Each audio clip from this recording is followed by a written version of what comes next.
In Texas, about 380,000 people aged 65 and older have Alzheimer's disease. At the national level, that number's in the millions. But a new bill is making its way through Congress to fund additional research and resources, and Jaron Spohr looked into that for us today.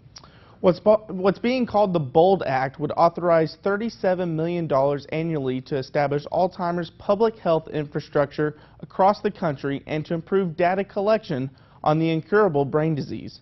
And local advocates are hopeful this will be an important step towards finding a cure. More than 5 million people in the U.S. are living with Alzheimer's disease. And with numbers growing at an alarming rate, lawmakers are focusing on federal resources to improve detection, treatment, and more. Patty Taylor with the Wichita Falls Alzheimer's Association knows firsthand what it's like to lobby for this issue at our nation's capital. We gather once a year in Washington, D.C. to sort of do our little bit of lobbying, if you know, as caregivers. So caregivers from across the country come together, meet, and sort of get do a big pep rally in some ways, but get information. And then we have assignments where we go and try and hit every office. Their work has not gone unnoticed. About 5 years ago, the NIH said that to adequately address the Alzheimer's issue, they needed $2 billion in research. At that time, the Alzheimer's research was only getting about $325 million, and currently we're at $1.4 billion.